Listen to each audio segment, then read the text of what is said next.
What's smoking, y'all? It's your boy Mel, and welcome back to Smokin'Kitchen. It's spring, summer's right around the corner. Time to crank out those spring recipes that not only taste good, but have you feeling good. This one is crab stuffed salmon pinwheels over creamy Alfredo, and it's a 10 out of 10. Let's get into it. First, we're gonna start on our filling. It starts off with a tablespoon of butter and a couple handfuls of some fresh spinach. We're gonna cook that down until the spinach starts to wilt, and then we are going to add in our garlic. Y'all know me, I like a good amount of garlic, so I got 6 cloves of garlic in there. And then we're gonna mix those until well combined. Once our spinach has cooked down, we're gonna add into a bowl, let it cool, and then we're gonna add a block of cream cheese. Don't ask me why I mix this with my hands, I don't know why. Next, we're gonna add in our mozzarella and Parmesan cheese. And then some parsley and our crab. I got about a pound of crab. And as always, the full recipe is down in the description below. And then we're gonna add some paprika, salt, pepper, zest of a lemon, and some lemon juice. And then we're gonna mix that until it's fully incorporated, and that is our filling.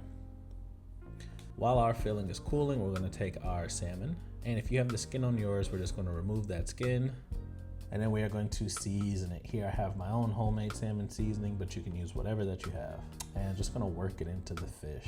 Once you're done seasoning your salmon, we're gonna add a good spoonful of our filling. Now you're just gonna use a spoon and you wanna smooth this down. You don't want it too thick because then it won't roll properly, but you just wanna smooth it across the entire surface of the salmon. And then we're gonna start rolling it up. So what I did was I rolled it midway, and then I cut the salmon, and then I turned that into pinwheels. A lot harder than it looks. If you have someone that can help, great. If not, just use a couple long skewers to hold the salmon in place while you wrap some twine around it. But I had my wife help me wrap mine, and then just cut it down the middle, and then did it with the other piece. But here is the result of our pinwheels. And then we're gonna pop this on the grill at 350 degrees until it hits an internal of 145.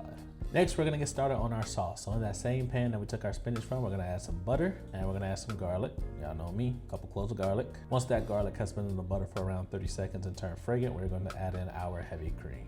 And basically we wanna let the heavy cream boil over like this. And to here, I'm just going to whisk it down, and then I'm gonna go ahead and season it with some salt and pepper. Then we're gonna add in a good handful of Parmesan cheese. And we're gonna mix and reduce that until it is the thickness and consistency that we want for our Alfredo. See here, I took a spoon, swipe the back, make sure the sauce stays in place, and that is good enough for me. After around 45 minutes, here's what our salmon is looking like, and it is ready to come off the grill. And then to some angel hair boiled pasta, I just added a little bit of that Alfredo sauce because I'm going to do a pour over. So just gonna add my salmon right on top of that bed of Alfredo. And that is it, we are done. Crab and spinach stuffed salmon pinwheels over some creamy Alfredo. Just look at that sauce. Like I said, this was a 10 out of 10 dish. Perfect for the spring, perfect for the summer. Creamy, healthy, delicious. If y'all want to see more videos like this, make sure you like, comment, and subscribe. Otherwise, I'm Mel. This has been Smokin'Kitchen, and I will see y'all in the next video. Thanks for watching. Peace.